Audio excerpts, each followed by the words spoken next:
23 सितंबर को एमपी के दौरे पर रहेंगे राहुल गांधी। शाहजहांपुर के काला पीपल में जनसभा को करेंगे संबोधित। आगामी चुनाव को लेकर कार्यकर्ताओं में भरेंगे जोश।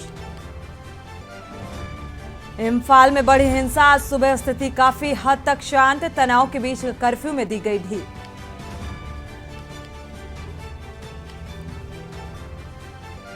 महिला आरक्षण पर कांग्रेस की प्रेस कॉन्फ्रेंस आज। देश के कई शहरों में कांग्रेस करेगी प्रेस वार्ता। यूपी के वाराणसी और कानपुर मेरठ में प्रेस वार्ता। मनोज झा का विरोध करने वाले आनंद मोहन को लालू प्रसाद की दो टूक, कहा अपनी अकल और शक्ल देखें।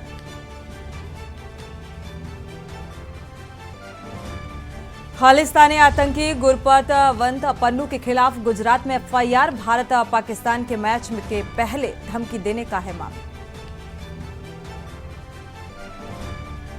और एमपी में हैक फोर्स को बड़ी सफलता और 14 लाख का इनामी नक्सली ढेर। टाडा दड़े कसा दलम का सदस्य हुआ ढेर। आप देख रहे हैं के न्यूज, खबरों का सारथी। नमस्कार, आप देख रहे हैं के न्यूज। मैं हूं आपके साथ सोनी चौहान। देश की बात में आपका स्वागत है। खबरों की शुरुआत अहम खबर के साथ। दुर्ग, बिलासपुर और दिल्ली पुलिस को एक बड़ी सफलता हाथ लगी है। स्मृति नगर में पकड़ा गया 18 किलो सोना। दिल्ली में चोरी के बाद भिलाई में यह आरोपी छिपा हुआ था।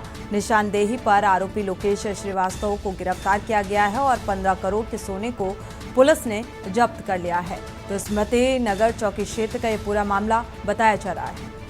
तो फिलहाल आरोपी की गिरफ्तारी कर ली गई है। आगे की कार्रवाई शुरू कर दी गई है।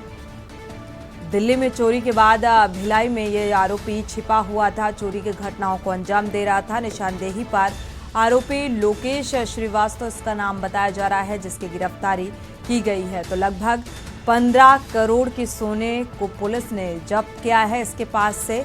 स्मृति नगर चौकी क्षेत्र का ये पूरा मामला बताया जा रहा है।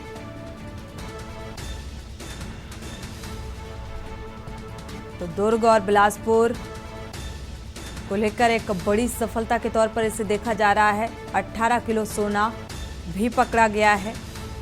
दिल्ली में चोरी के बाद भिलाई में यह आरोपी छिपा हुआ था। फिलहाल इसकी गिरफ्तारी कर ली गई है और कार्रवाई शुरू कर दी गई है।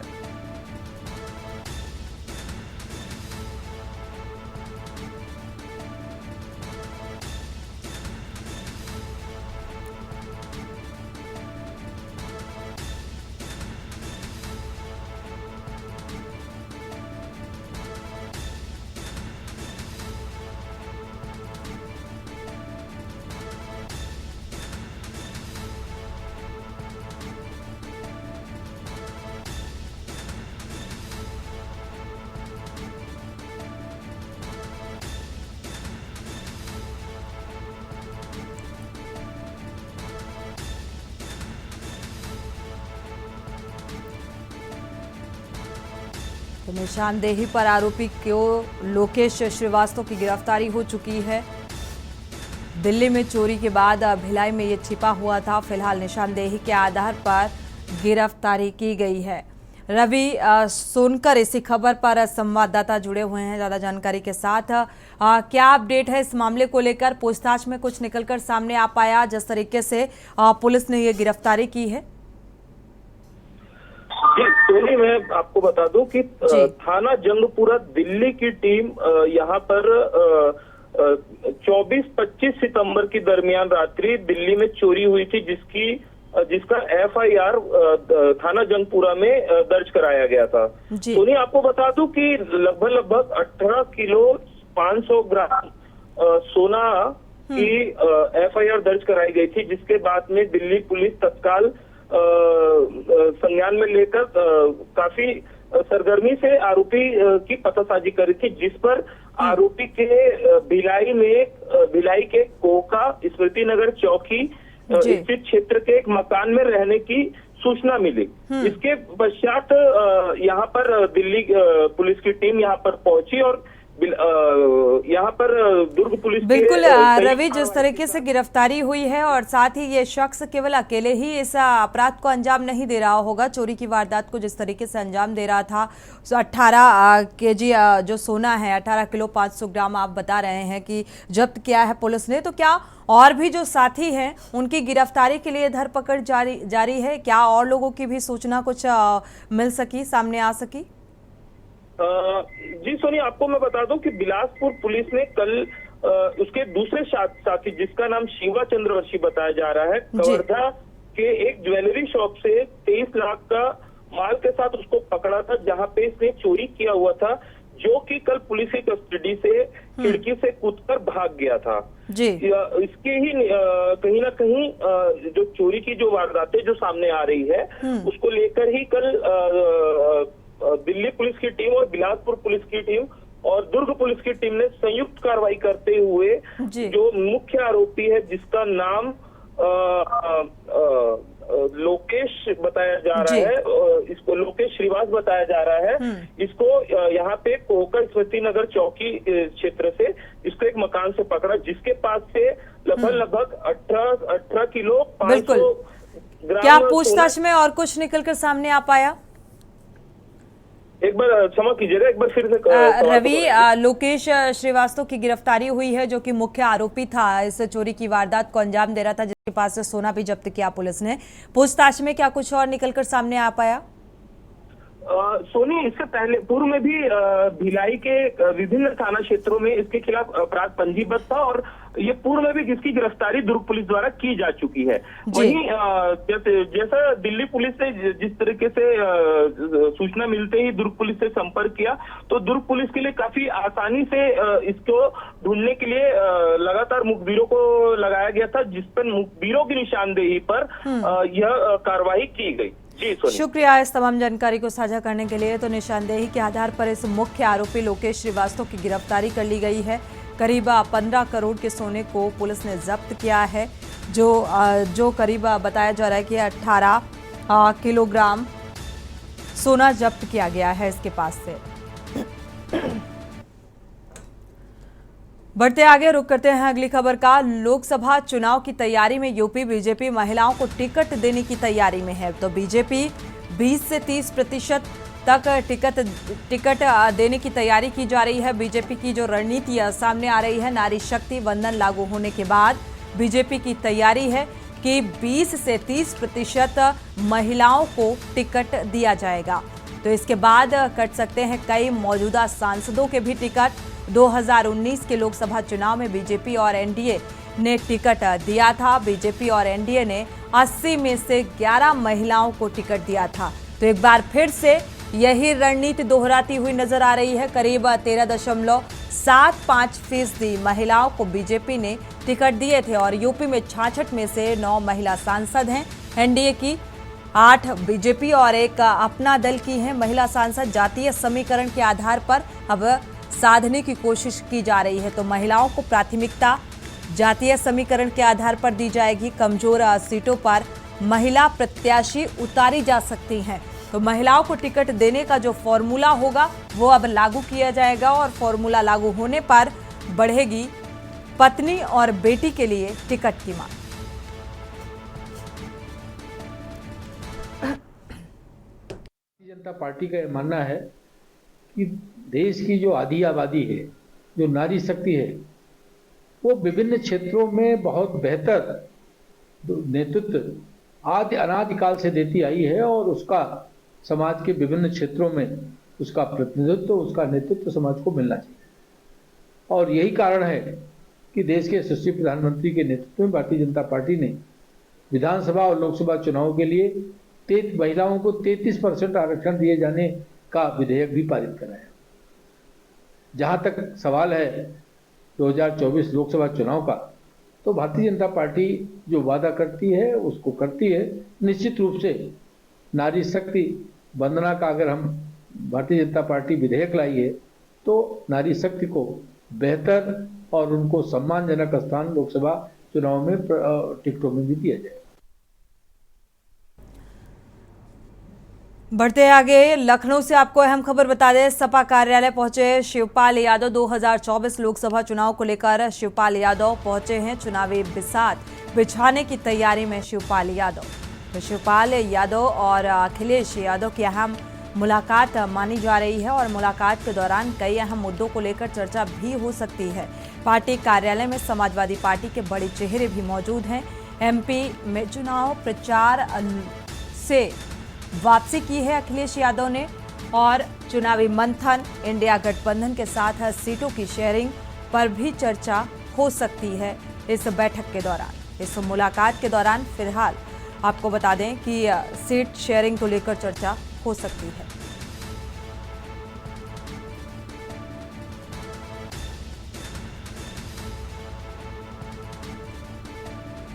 लखनऊ से आपको अहम खबर बता रहे हैं, सपा कार्यालय पहुंचे हैं शिवपाल यादव।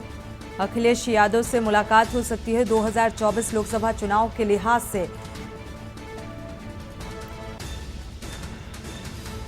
2024 को कैसे फतेह किया जाए, इस रणनीति के तहत भी इस मुलाकात में चर्चा की जा सकती है। निराकारं सदैक प्रियदर्शनम् अज्ञाननाशकं देवं சத்குரும் முரளிதரம். அயோத்தியில் வந்து ராமர் கோவில் கட்டணுங்கிறதுக்காகவே 140 பேரால் நம்ம கிரிஜிங்கிறவர் இந்த லேखனத்தை பண்ணி வச்சுருக்கார். சம்ஸ்கிருதத்திலேயே 140 பண்டில், அதாவது ஒரு பண்டில்லையும் 5 புஸ்தகம் இருக்கும். ஒரு காண்டத்துக்கும் ஒரு புஸ்தகம் இருக்கும். 5 இருக்கும், 6 இருக்கும், அந்த மாதிரி புஸ்தகம்லாம் இருக்குது. வரிசையாக எல்லாமே இருக்கும். कितनी बुक हैं जो आपने दिया? 140 140 पुस्तकங்கள் இருக்கு. 140 कितने श्लोक होंगे इसमें? लगभग 24,000 श्लोक, 24,000 श्लोक्स संस्कृत में ओनली लिखा। नाम बताइए। हमारा नाम मुरलीधर स्वामी जी का शिष्य है हमारा लोग। मेरा नाम मनोहर घनपाठी, कृष्ण यजुर्वेद का घनपाठी। वो इसका ये हम लोग श्री शांतिनिकेतन गुरुकुलम ट्रस्ट से मुरलीधर स्वामी जी के शिष्य हम लोग हैं। हम लोग रात दिन करके पुस्तकों को लिखे हैं। लिखित पुस्तक है पूरी रामायण, 24,000 श्लोक हैं। एक बंडल में 6 से 7 पुस्तकें हैं। उसमें एक बंडल में एक पूरा रामायण हो जा रहा है। उसके बाद ये जो हमारे गिरी जी हैं प्रेमिक भवन से, इन्होंने ही पूरी पुस्तकों लिखने का पूरा कार्यक्रम यही पूरा करवाए हैं। हम लोग तमिलनाडु से आए हुए हैं। टोटल ये जो रामायण पुस्तक आपने लिखा है सब संस्कृत भाषा में? पूरी संस्कृत भाषा में ही पूरी टोटल पुस्तक है। 24,000 इसमें श्लोक? 24,000 एक बंडल में है। 24,000 श्लोक एक बंडल में है। और इसी बीच कानपुर से आपको बड़ी खबर बता दें, कानपुर से अहम खबर सामने आ रही है। अंकित शुक्ला और उसके साथ ही पुलिस कमिश्नर कार्यालय पहुंचे हैं। ज्वाइंट सीपी के सामने सभी आरोपियों ने सरेंडर किया है, क्योंकि अंकित शुक्ला, आपको बता दें, पार्षद के जो पति हैं अंकित शुक्ला ने मेडिकल स्टोर संचालक के साथ मारपीट की थी और ये मारपीट का जो मामला है वो तूल पकड़ रहा था। लगातार कार्रवाई की मांग की जा रही थी और अब खुद ही जाकर ज्वाइंट सीपी के सामने सभी आरोपियों ने सरेंडर किया है। बीजेपी कार्यकर्ताओं के साथ पहुंचे हैं कमिश्नरेट और कुछ देर में कोर्ट में पेश करने की भी बात निकलकर सामने आ रही है। और साथ ही आरोपी अंकित शुक्ला ने कहा कि उसको फंसाया गया है। हालांकि पिछले दिनों जो पार्षद हैं अंकित शुक्ला की वाइफ सौम्या शुक्ला, उनका एक वीडियो भी सामने आया था। उन्होंने इस बात का जिक्र किया था कि हमारे पति को फंसाने की एक कोशिश की जा रही है। लेकिन जो पूरा ये मामला जिस तरीके से सामने आया कि कार को ओवरटेक करने के चलते इस पूरे घटनाक्रम को अंजाम दिया था, मेडिकल स्टोर संचालक के साथ मारपीट की थी। और इसी खबर पर और ज्यादा जानकारी के साथ हमारे साथ संवाददाता अमन तिवारी जुड़ चुके हैं। अमन, क्या अपडेट है इस मामले को लेकर?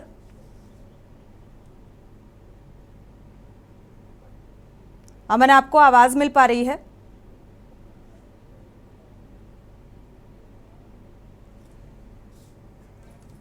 तो ज्वाइंट सीपी के सामने सभी आरोपियों ने सरेंडर किया है। आपको बता दें, ये मामला लगातार तूल पकड़ता हुआ नजर आ रहा था और जो सिख समुदाय के लोग हैं वो प्रदर्शन कर रहे थे कार्रवाई की मांग को लेकर कि अंकित शुक्ला ने अपने बाउंसरों के साथ मिलकर मेडिकल स्टोर संचालक की पिटाई की और उसके खिलाफ सख्त कार्रवाई होनी चाहिए थी। एक बार आपको बता दें, ये मामला फिर से सामने आ रहा है। कानपुर से अहम खबर, अमोलदीप सिंह मारपीट मामले में एक नया मोड़ सामने आ रहा है। अंकित शुक्ला अपने समर्थकों के साथ खुद सरेंडर करने के लिए पहुंचे हुए हैं। और इसी खबर पर ज्यादा जानकारी के साथ संवाददाता अमन तिवारी जुड़ चुके हैं। अमन, क्या अपडेट है इस मामले को लेकर? संपर्क टूट गया है। अंकित शुक्ला और उसके साथ ही पुलिस कमिश्नर कार्यालय पहुंचे, सरेंडर किया है और यह आरोप भी लगाया है आरोपी अंकित शुक्ला ने कि फंसाने की कोशिश की जा रही है। लेकिन जिस तरीके से ये पूरा मामला सामने आया, सैकड़ों बीजेपी कार्यकर्ताओं के साथ आरोपी सरेंडर करने के लिए पहुंचे हुए हैं। कुछ देर में कोर्ट में पेश करने के बाद जेल भी भेजा जाएगा। तो कार्रवाई होती नजर आ रही है प्रशासनिक स्तर पर। जिस तरीके से कार्रवाई की मांग उठाई जा रही थी, सैकड़ों बीजेपी के कार्यकर्ताओं के साथ ये सभी आरोपी पहुंचे हुए हैं।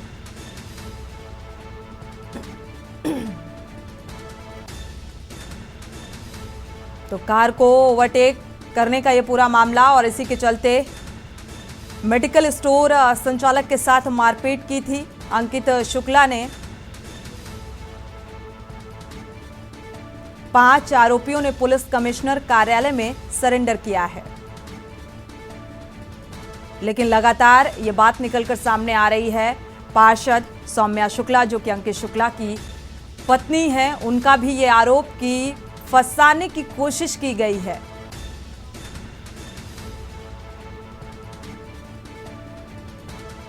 तो ज्वाइंट सीपी के सामने सभी आरोपियों ने फिलहाल सरेंडर कर दिया है और कोर्ट में पेश कर जेल भी भेजा जाएगा। लेकिन आरोप ये निकलकर सामने आ रहा है कि फंसाने की कोशिश की जा रही है। इसी खबर पर ज्यादा जानकारी के लिए संवाददाता अमन तिवारी हमारे साथ जुड़े हुए हैं। अमन, क्या अपडेट है इस मामले को लेकर?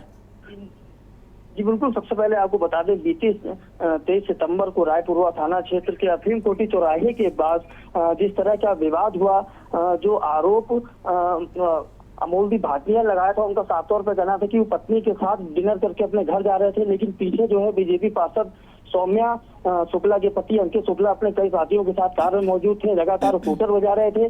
पास न देने पर इन्होंने आगे गाड़ी को ओवरटेक किया, जिससे कि दोनों गाड़ियां आपस में टकरा गई। उसके बाद गाली गलौज के बाद जिस तरह से मारपीट की गई थी, उसके बाद जो है अमोलदीप भाटिया जो कि गंभीर रूप से घायल हुए थे और उनको दिल्ली जो है एयरलिफ्ट करके ले जाया गया था। उसके बाद मैं आपको बता दूं कि मीडिया में खबरें आने के बाद पुलिस एक्टिव हुई। सभी आरोपियों के खिलाफ गंभीर धाराओं में मुकदमा लिखा गया, 10 टीमों का गठन किया गया, क्राइम ब्रांच को भी लगाया गया। लेकिन आज जो पार्षद सौम्या शुक्ला हैं, वो अपने पति और सभी आरोपियों को लेकर joint police commissioner Anand Prakash Tiwari के पास पहुंचे और सभी को जो है उनके सामने समर्पण कराया।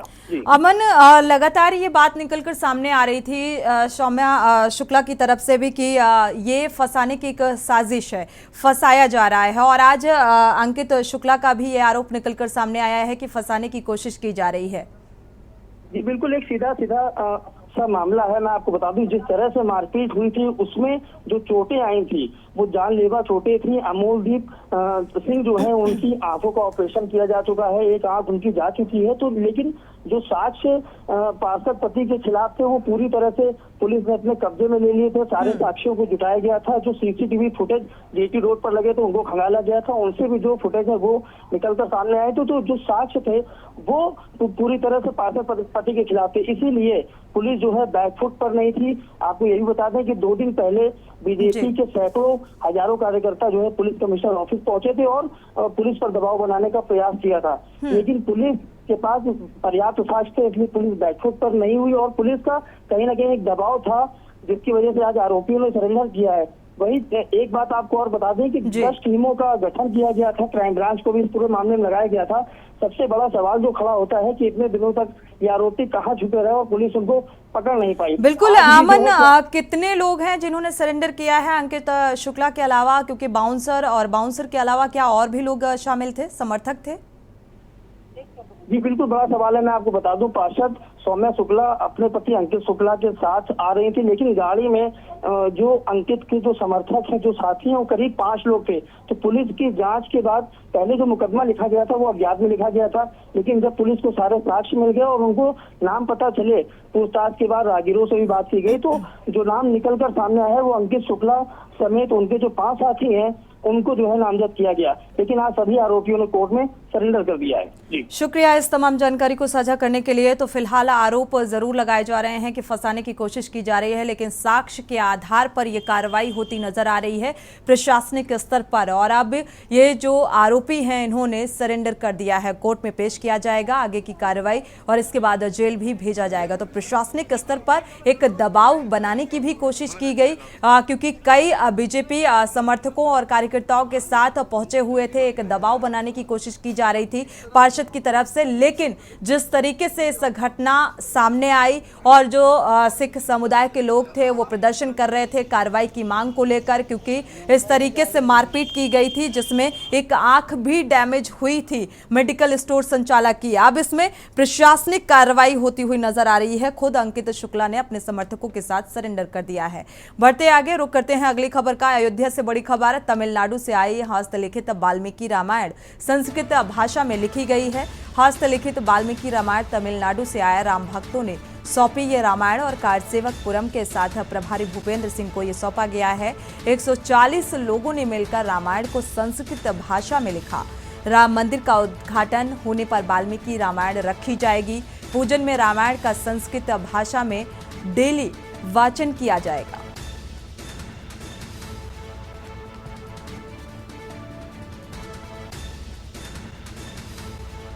तो राम मंदिर का उद्घाटन होने के दौरान ये सौंपी जाएगी, रखी जाएगी। पूजन में रामायण का संस्कृत भाषा में डेली वाच कर सकेंगे, तो इसे पढ़ा जा सकेगा। आपको बता दें अयोध्या से अहम खबर।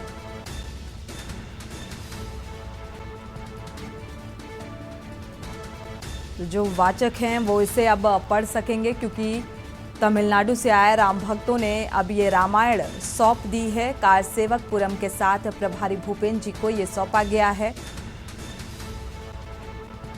कार्यसेवकपुरम के साथ प्रभारी भूपेंद्र जी को सौंपा और सबसे अहम बात, इसे संस्कृत में लिखा गया है। 140 लोगों ने मिलकर रामायण को संस्कृत भाषा में लिखा है।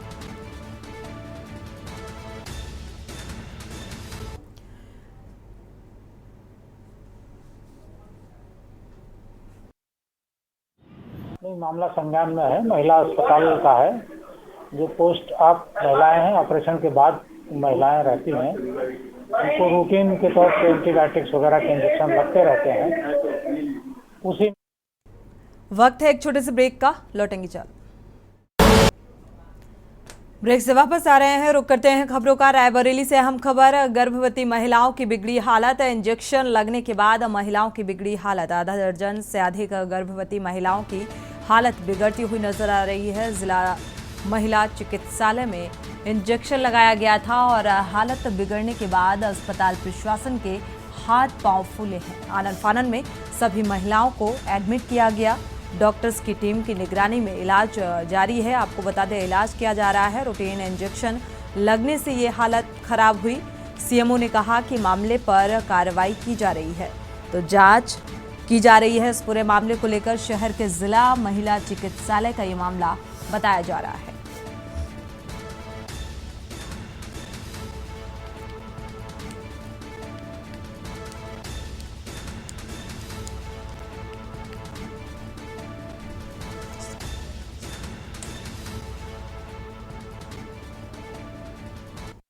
पोस्ट आप महिलाएं हैं, ऑपरेशन के बाद महिलाएं रहती हैं, उनको रूटीन के तौर पे एंटीबायोटिक्स वगैरह के इंजेक्शन लगते रहते हैं।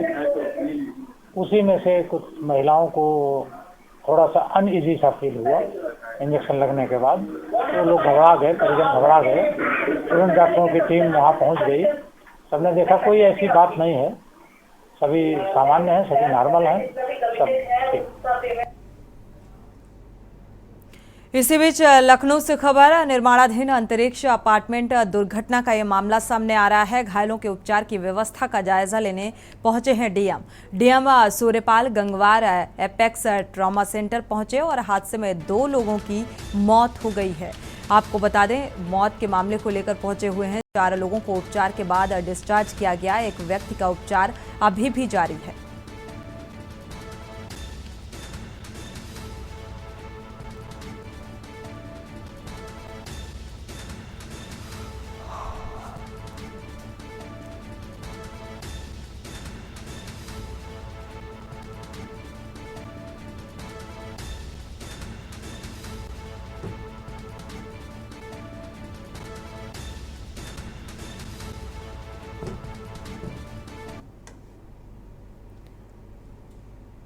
बढ़ते आगे, अमरोहा में आवारा कुत्तों का आतंक थमने का नाम नहीं ले रहा है। नगर पालिका ने अभियान चलाया है। आवारा कुत्तों को पकड़वाने के लिए यह अभियान चलाया गया। 150 आवारा कुत्तों की नसबंदी कराई गई है। आवारा कुत्तों ने कई लोगों पर हमला किया था और ये जानलेवा हमला की तस्वीर सामने आई। कुत्तों की दहशत से छात्रों ने स्कूल जाना बंद कर दिया था। अमरोहा नगर पालिका का ये मामला बताया जा रहा है। तो इस अभियान के तहत इन आवारा कुत्तों को पकड़ने का काम किया जा रहा है। साथ ही इनकी नसबंदी कराई जाएगी, क्योंकि बढ़ती हुई तादाद को देखते हुए जो आवारा कुत्तों का आतंक है वो बढ़ता जा रहा है।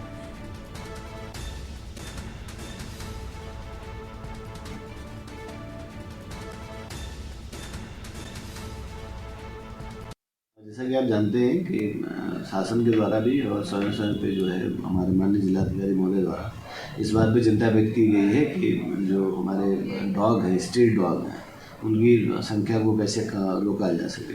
तो उसको लेकर ABS की कार्रवाई हम लोग करा रहे हैं और इसके लिए बाकायदा हम लोग की एक आनंद चैरिटेबल संस्था है निजामाबाद से, उससे हमारा अनुबंध हुआ है और उसके द्वारा वीकली जो है कुत्तों को पकड़ने का ड्राइव चलाया जा रहा है। लगातार इधर हम लोगों ने लगातार ड्राइव चलाया है और अब तक कम से कम 150 कुत्तों की हम लोग नसबंदी करा चुके हैं।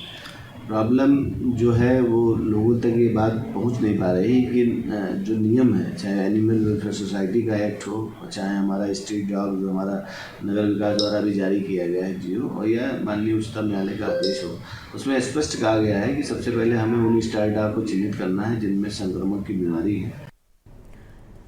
एटा में पुलिस को एक बड़ी सफलता हाथ लगी है। हत्या के प्रयास का आरोपी गिरफ्तार कर हत्या के प्रयास की घटना में चल रहा था वांछित। घटना में प्रयुक्त हथियार बरामद किया गया। अवैध देसी तमंचा और 2 कारतूस बरामद किए हैं। शातिर आरोपी लंबे समय से फरार चल रहा था। कैलाठा चौराहे के पास पुलिस ने गिरफ्तार कर जेल भेज दिया है और SSP के निर्देश पर यह अभियान चलाया गया। आपको बता दें कि अभियान के तहत यह गिरफ्तारी की गई है। वारंटी जो फरार आरोपियों की गिरफ्तारी है वो इस अभियान के तहत की गई। थाना अलीगंज क्षेत्र के कैलाठा गांव का ये मामला बताया जा रहा है।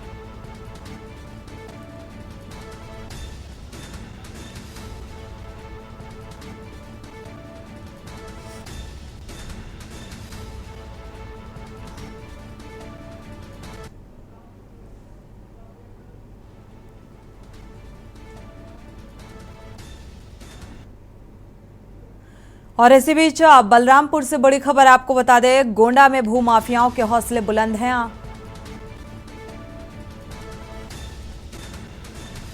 इसी बीच आपको बता दें, बलरामपुर से अहम खबर मिल रही है। SI और बलरामपुर से अहम खबर, 105 पुलिस अधिकारी कर्मचारियों का तबादला हुआ है। SI प्रधान आरक्षक का तबादला किया गया। एक बार फिर से फेरबदल की तस्वीर सामने आ रही है। आगामी विधानसभा चुनाव के मद्देनजर ये फेरबदल किया गया है। तो SP डॉक्टर लाल उमेश सिंह ने यह आदेश जारी किया है। आगामी चुनाव को देखते हुए ये फेरबदल किया गया है। एक बार फिर से तबादले की तस्वीर सामने आ रही है।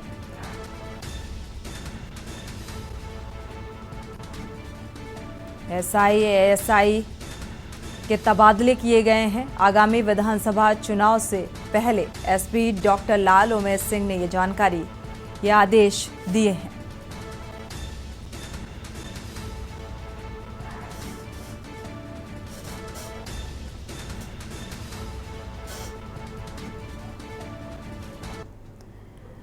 और इसी बीच बलरामपुर से बड़ी खबर आपको बता दें कि अपराधियों के हौसले किस कदर बुलंद हैं। गौ तस्कर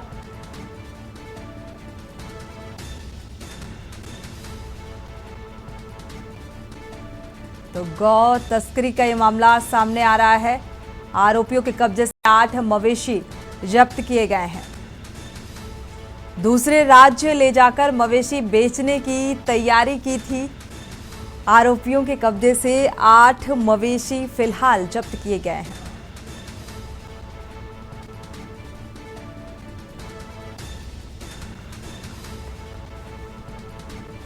चल गली पुलिस की कार्रवाई सामने आई है। आरोपियों को फिलहाल जेल भेजा गया है।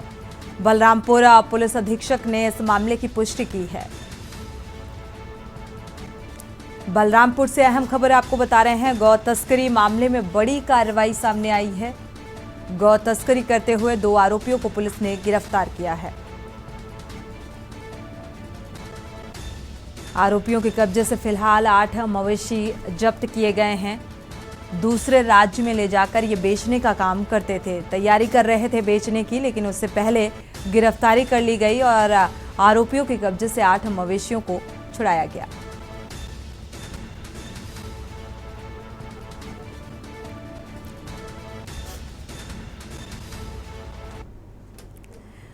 बढ़ते आगे, इसी बीच गोंडा से आपको खबर बता दें, भू माफियाओं के हौसले इस कदर बुलंद हैं कि आम लोगों की जमीनों पर धावा बोलते हैं और बुजुर्ग विधवा को जान से मारने की धमकी देते हैं। धमकी देकर जमीन को जबरन बैनामा करा लेते हैं और पीड़िता बेटी के साथ अधिकारियों के चक्कर काटने को मजबूर है। पीड़िता शिकायत के बाद भी भू माफियाओं पर अभी तक कार्रवाई नहीं हुई है।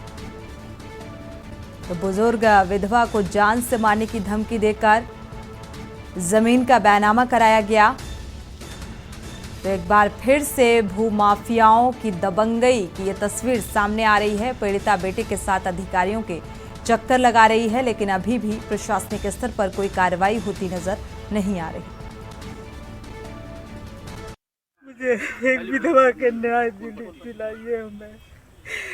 हम कुछ नहीं जानती है, विधवा के ही न्याय दिलाइए साहब, न्याय दिला दीजिए हमें।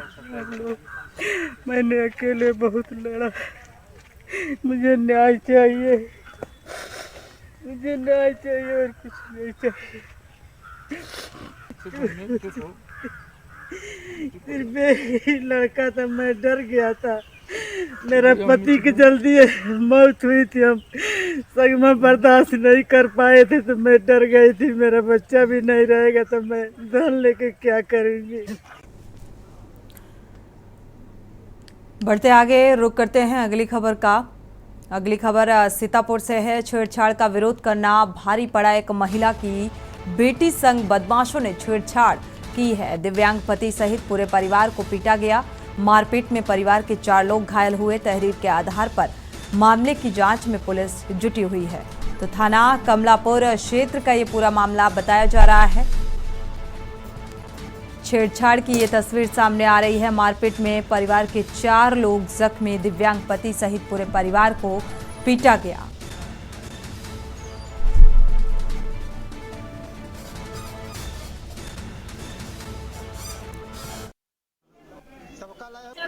ऊंचा खेरा थाना कौन मारे से काहे के लिए हमारे लवलियन की लगा के चमकावत छेड़खानी करने बच्चन से हमने सामने लग हमारा तो हमने बच्चे हमारा आदमी का चमका मार लिया, उनकी बात उल्लादन करना तो बस मार। तो का भतीजन के साथ बदतमीजी कर रहा है? हाँ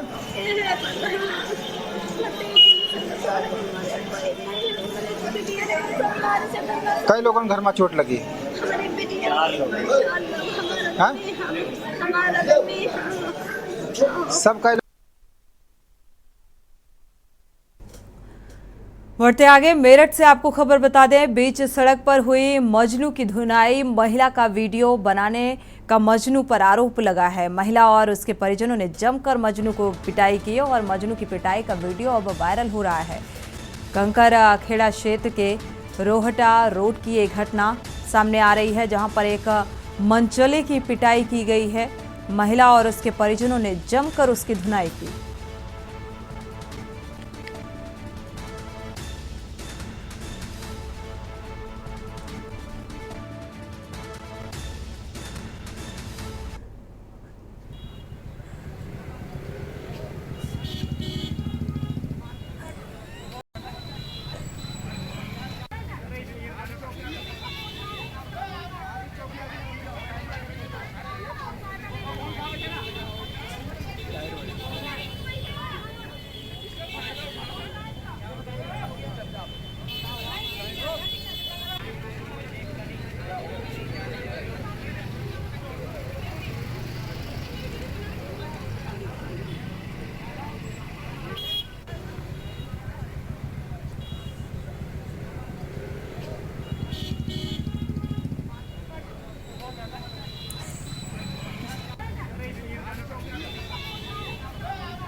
बढ़ते आगे, इसी बीच अयोध्या से बड़ी खबर आपको बता दें। अयोध्या से बड़ी खबर संस्कृत भाषा में लिखी गई है। ये रामायण तमिलनाडु से आए राम भक्तों ने सौंपी ये रामायण।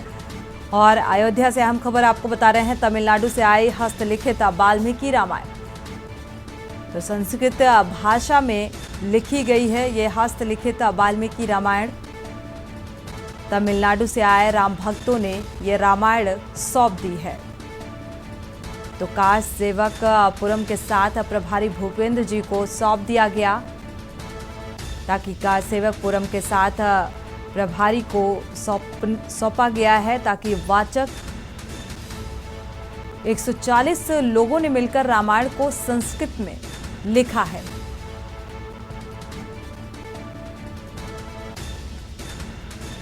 तो पूजन में रामायण का संस्कृत भाषा में डेली वाचन हो सके, इस लिहाज से। और अयोध्या से यह अहम खबर आपको बता रहे हैं, तमिलनाडु से आए हस्तलिखित वाल्मीकि रामायण। तो संस्कृत भाषा में लिखी गई है यह हस्तलिखित रामायण।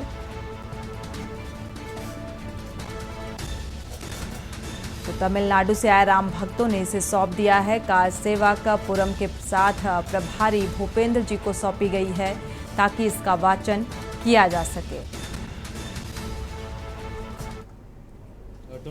कलजे सुंदराकारं सदैकप्रियदर्शनम् अज्ञाननाशकं देवं சத்குரும் முரளிதரம். அயோத்தியில் வந்து ராமர் கோவில் கட்டணுங்கிறதுக்காகவே 140 பேரால் நம்ம கிரிஜிங்கிறவர் இந்த லேखனத்தை பண்ணி வச்சுருக்கார். சம்ஸ்கிருதத்திலேயே 140 பண்டில், அதாவது ஒரு பண்டில்லையும் 5 புஸ்தகம் இருக்கும். ஒரு காண்டத்துக்கும் ஒரு புஸ்தகம் இருக்கும். 5 இருக்கும், 6 இருக்கும், அந்த மாதிரி புஸ்தகம்லாம் இருக்குது வரிசையாக, எல்லாமே இருக்கும். कितनी बुक हैं जो आपने दिया?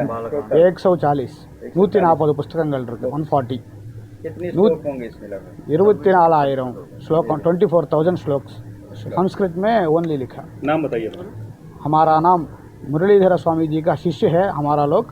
मेरा नाम मनोहर घनपाठी, कृष्ण यजुर्वेद का घनपाठी। वो इसका ये हमारे हम लोग श्री सांदीपनी गुरुकुलम ट्रस्ट से मुरलीधर स्वामी जी के शिष्य हम लोग हैं। हम लोग रात दिन करके पुस्तकों को लिखे हैं। लिखित पुस्तक है पूरी रामायण, 24,000 श्लोक हैं। एक बंडल में 6 से 7 पुस्तकें हैं। उसमें एक बंडल में एक पूरा रामायण हो जा रहा है। उसके बाद ये जो हमारे गिरी जी हैं प्रेमिक भवन से, इन्होंने ही पूरी पुस्तकों लिखने का पूरा कार्यक्रम यही पूरा करवाए हैं। हम लोग तमिलनाडु से आए हुए हैं। टोटल ये जो रामायण पुस्तक आपने लिखा है सब संस्कृत भाषा में? पूरी संस्कृत भाषा में ही पूरी टोटल पुस्तक है। 24,000 इसमें श्लोक? 24,000 एक बंडल में है। 24,000 श्लोक एक बंडल में है।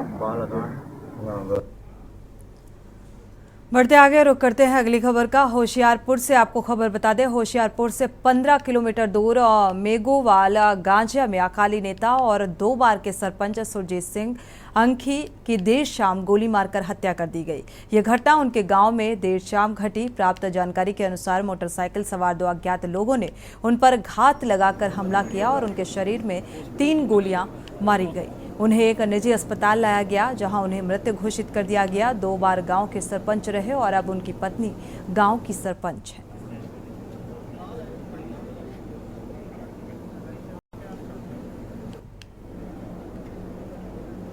ਮੈਨੂੰ ਆਪਣੇ ਬੱਚਿਆਂ ਦੇ ਜਿਹੜੇ ਘਰ ਦੇ ਸਾਡੇ ਬੱਚੇ ਆ ਉਹਨਾਂ ਦੇ ਥਰੂ ਪਤਾ ਚੱਲਿਆ ਕਿ ਭਾਜੀ ਉਹਨਾਂ ਦੇ ਸਰਪੰਚ ਸਾਹਿਬ ਦੇ ਸਾਡੇ ਜਿਹੜੇ ਪਿੰਡ ਦੇ ਮੌਜੂਦਾ ਸਰਪੰਚ ਸਾਹਿਬ ਸੀ ਤੇ ਉਹਨਾਂ ਨੇ ਜਦ ਦੱਸਿਆ ਕਿ ਇਦਾਂ ਦਾ ਗੋਲੀ ਚੱਲੀ ਆ, ਬੱਚਿਆਂ ਨੇ ਦੱਸਿਆ ਤੇ ਕਹਿੰਦੇ ਗੱਡੀ ਕੱਢ ਜਰਾ ਗੱਡੀ ਤੇ ਬੱਚਿਆਂ ਦੇ ਦੁਆਰਾ ਹੀ ਮੈਨੂੰ ਇਹ ਚੀਜ਼ ਦਾ ਪਤਾ ਲੱਗਿਆ। ਉਸੇ ਟਾਈਮ ਗੱਡੀ ਕੱਢੀ ਤੇ ਮੈਂ ਦੁਕਾਨਾਂ ਤੇ ਪਹੁੰਚਾ ਜਿੱਥੇ ਇਹ ਕੰਮ ਹੋਇਆ ਸੀਗਾ। ਆਲਰੇਡੀ ਪਿੰਡ ਦੇ ਮੌਜੂਦਾ ਬੰਦੇ ਦੁਕਾਨ ਦੇ ਆਲੇ ਦੁਆਲੇ ਜਿਹੜੇ ਗੁਆਂਢ ਦੇ ਬੰਦੇ ਸੀਗੇ ਆਲਰੇਡੀ ਇਕੱਠੇ ਸੀਗੇ।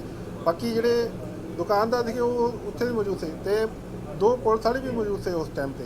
ਇਹ ਮੇਘੋਵਾਲ ਗੰਜਾ ਪਿੰਡ ਪੈਂਦਾ ਥਾਣਾ ਬੁੱਲਵਾਲ ਦੇ ਵਿੱਚ। ਸੁਰਜੀਤ ਸਿੰਘ ਨਾਮ ਹੈ ਇਹਨਾਂ ਦਾ। ਇਹ ਪਹਿਲਾਂ 2 ਵਾਰੀ ਸਰਪੰਚ ਹੋਇਆ, ਇਸ ਵਾਰੀ ਵੀ ਇਹਨਾਂ ਦੀ ਵਾਈਫ ਵੀ ਸਰਪੰਚ ਹੈ।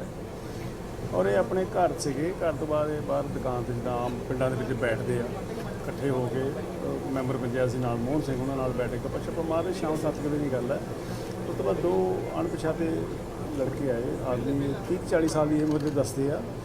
ਇਹਨਾਂ ਦੇ ਕਹਿਣ ਮੁਤਾਬਕ, ਜਿਹੜੇ ਦੱਸਣ ਦੇ ਮੁਤਾਬਕ, ਉਹਨਾਂ ਨੇ ਮੋਟਰਸਾਈਕਲ 'ਤੇ ਆਏ ਤੇ ਉਹਨਾਂ ਨੇ ਰਾਊਂਡ ਫਾਇਰ ਕੀਤੇ ਕਰੀਬ 4।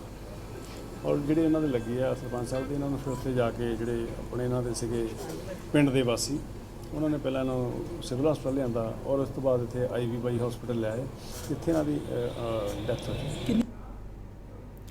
और इसी बीच लखनऊ से बड़ी खबर आपको बता दें, लखनऊ से अहम खबर सामने आ रही है।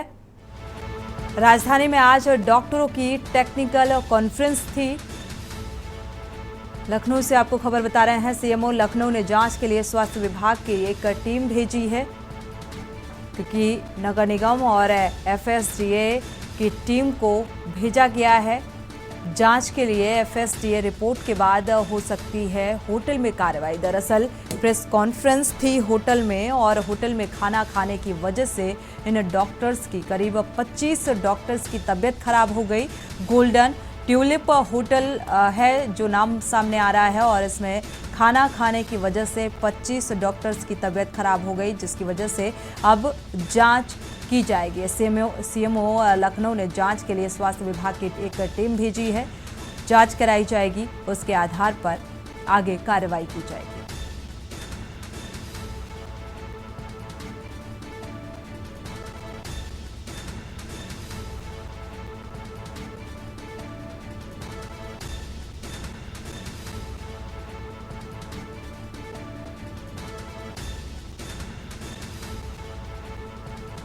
लखनऊ से अहम खबर आपको बता रहे हैं, होटल का खाना खाने से 25 डॉक्टर्स की तबीयत खराब हो गई।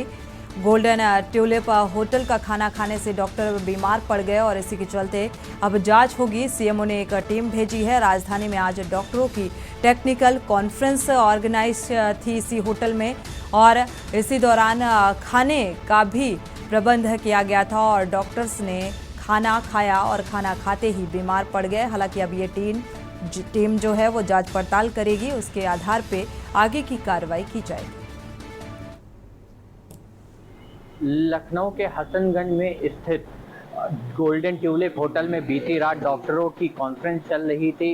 कॉन्फ्रेंस के बाद डॉक्टरों ने खाना खाया। खाने के बाद डॉक्टरों की अचानक तबीयत बिगड़ने लगी, जिसको देखते हुए आनन फानन में डॉक्टरों को भर्ती कराया गया है अस्पतालों में। आपको बता दें कि जो अभी तक जानकारी निकल के आ रही है, उसमें ये कहा जा रहा है कि जो डॉक्टरों की तबीयत खराब हुई है, वो जो होटल में खाना खाया उसके बाद से खराब हुई है। हालांकि इसको देखते हुए सीएमओ ने जांच के आदेश भी दे दिए हैं, और जो फूड डिपार्टमेंट है टेस्टिंग के लिए होटल का खाने को अपने साथ लेके गया है। अब आगे क्या कुछ इसमें निकल के आता है, वो जो फूड डिपार्टमेंट की रिपोर्ट आएगी उसके बाद पता चलेगा। लखनऊ से के न्यूज़ के लिए अरमान आसिफ। बढ़ते आगे रुख उज्जैन का करते हैं। उज्जैन में मासूम बच्ची के साथ हुए दुष्कर्म के मामले में मुख्यमंत्री शिवराज सिंह चौहान का बयान सामने आया है। उन्होंने कहा है कि जिस मासूम बिटिया के साथ जिसने ये जघन्य अपराध किया है, उसको पकड़ लिया गया है। उसको सरकार कठोर से कठोर दंड देने के लिए काम करेगी। उन्होंने ये भी कहा कि वो इस घटना की हर घंटे स्थिति मालूम कर रहे थे, और इस तरह के अपराधी समाज में रहने के लायक नहीं है।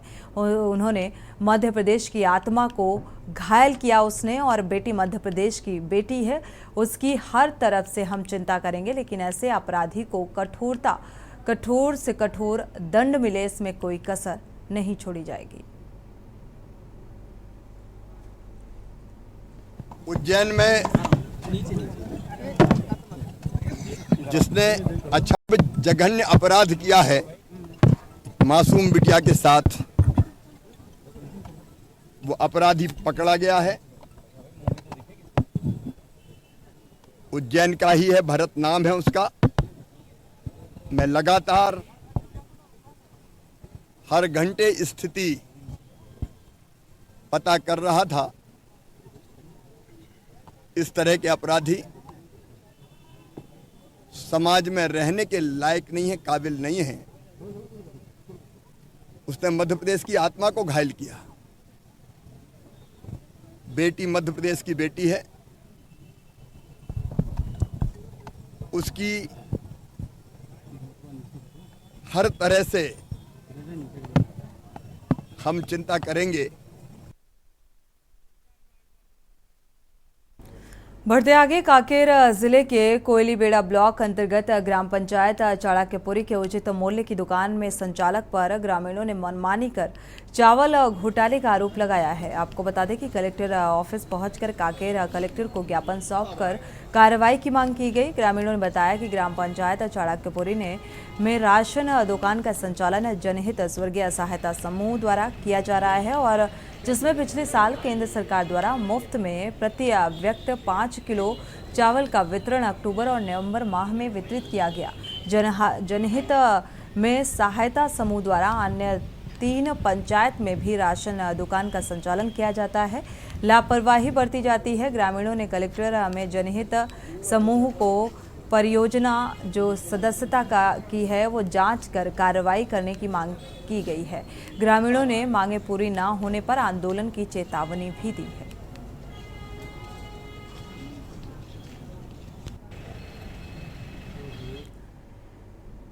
चुनाव के दिन जैसे जैसे नजदीक आ रहे हैं, ठीक वैसे वैसे राजनेताओं के बयान भी तल्ख और भड़काऊ होते जा रहे हैं।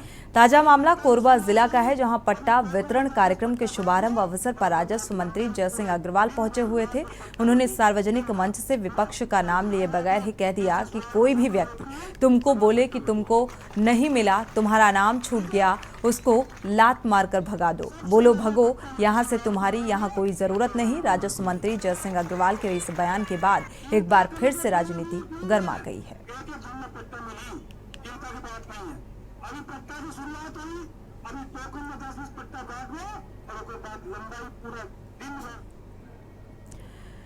बाकी मोगरा थाना क्षेत्र में ग्रामीण महिलाओं ने आबकारी विभाग कर्मचारी एवं अधिकारियों पर घर में घुसकर अवैध उगाही कर रहे। आपको बता दें कि ढप की महिलाओं ने बड़ी संख्या में थाना पहुंचकर कुछ दिनों पूर्व आबकारी विभाग के कर्मचारियों और अधिकारियों पर घर के अंदर घुसकर सामानों को फेंक देते हैं, वहीं शराब बनाकर बेचते हो और 30,000 से 50,000 की मांग करते हैं, जिस पर एसडीएम कटघोरा और जिला पुलिस अधीक्षक कार्यालय कोरबा में ज्ञापन देकर 29 तारीख को चक्का जाम करने की बात कही थी, जिसमें त्रिपक्षीय वार्ता हुई और अधिकारियों ने कहा कि मामला गंभीर है, जांच की जाएगी। ग्रामीण महिलाओं ने तहसीलदार के कहने पर चक्का जाम को स्थगित कर दिया था।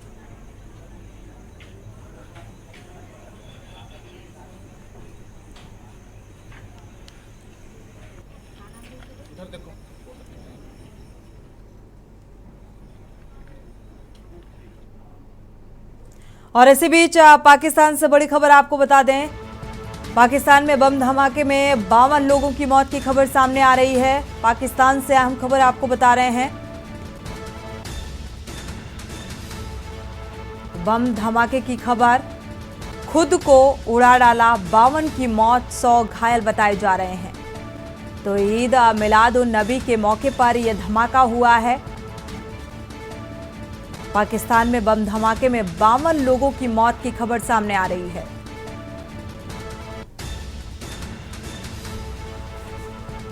पाकिस्तान से अहम खबर आपको बता रहे हैं। इस धमाके में खुद को आपको बता दें 52 की मौत हुई है और 100 लोग घायल बताए जा रहे हैं। तो ईद मिलाद उन नबी के मौके पर यह धमाका हुआ। दरअसल इस त्यौहार को बड़े ही धूमधाम से मनाते हैं और इस बीच धमाका होने पर 52 लोगों की मौत और करीब 100 से ज्यादा लोग घायल बताए जा रहे हैं।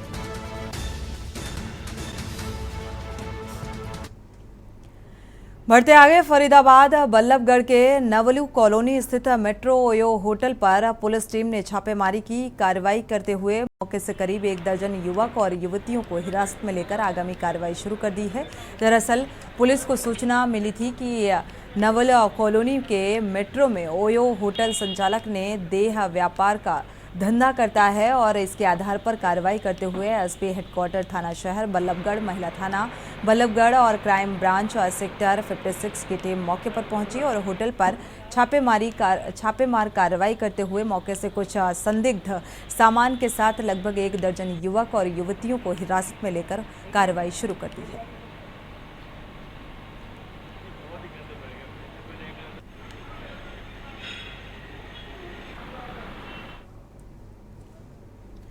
बढ़ते आगे रुख करते हैं अगली खबर का। फतेहाबाद से खबर। जिले के गांव पीली मंदोरी के कुछ युवाओं द्वारा भगत सिंह जयंती पर हर साल सैकड़ों किलोमीटर की साइकिल यात्रा निकाली जाती है और खास बात यह है कि इस यात्रा में लड़कियों की भी पूरी भागीदारी रहती है। और इस साल साइकिल यात्रा के शुभारंभ पर हरी झंडी दिखाने जिला परिषद चेयरमैन सुमन सुभाष खिचड़ जी पहुंचे और सुभाष खिचड़ जी ने इस यात्रा को नशे के प्रति जागरूकता के लिए बहुत अच्छा कदम बताया।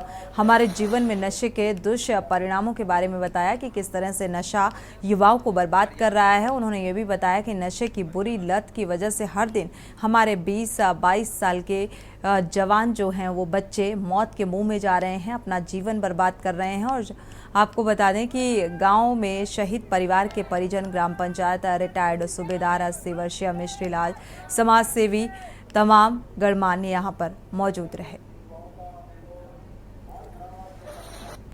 सबसे पहले तो मैं सभी न्यूज़ चैनल्स जो जुड़े हैं उनको हमारी संस्था और जो ये आज के आयोजन में पार्टिसिपेट कर रहे हैं उनकी इस तरफ से नमस्कार बोलते हैं, प्रणाम करते हैं सभी को। उसके बाद जो आज का प्रोग्राम है वो शहीद आजम भगत सिंह जयंती पे नशा मुक्ति मुहिम पे नशा मुक्त हो गाँव मेरा, इस मुहिम की पहल करते हुए हम साइकिल यात्रा निकाल रहे हैं। और ये 34 साइकिल यात्रा है, करीब 120 किलोमीटर की साइकिल यात्रा है जो विभिन्न गाँवों से जाते हुए नशा मुक्ति मुहिम का जन जन तक संदेश देते हुए निकाल रहे हैं। हाँ, अब इस चीज़ का हमें प्रभाव पड़ता नज़र आ रहा है क्योंकि इस प्रेरणा पर हम देख रहे हैं अभी कुछ ही दिन पहले हरियाणा सरकार से माननीय मुख्यमंत्री जी ने एक साइक्लोथलॉन जो इसी मुहिम पे नशा मुक्ति मुहिम पे जो साइकिल यात्रा निकाली थी, ये हमारी चौथी साइकिल यात्रा है। तो कहीं ना कहीं ये आवाज़ हमारी उन तक पहुंची है, तभी इस मुहिम को उन्होंने आगे बढ़ाया होगा और ये जो समस्या है इनको गंभीर रूप से लिया होगा।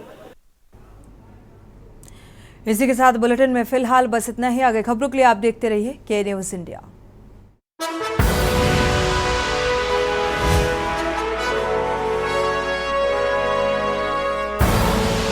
आप देख रहे हैं के न्यूज़, खबरों का सारथी।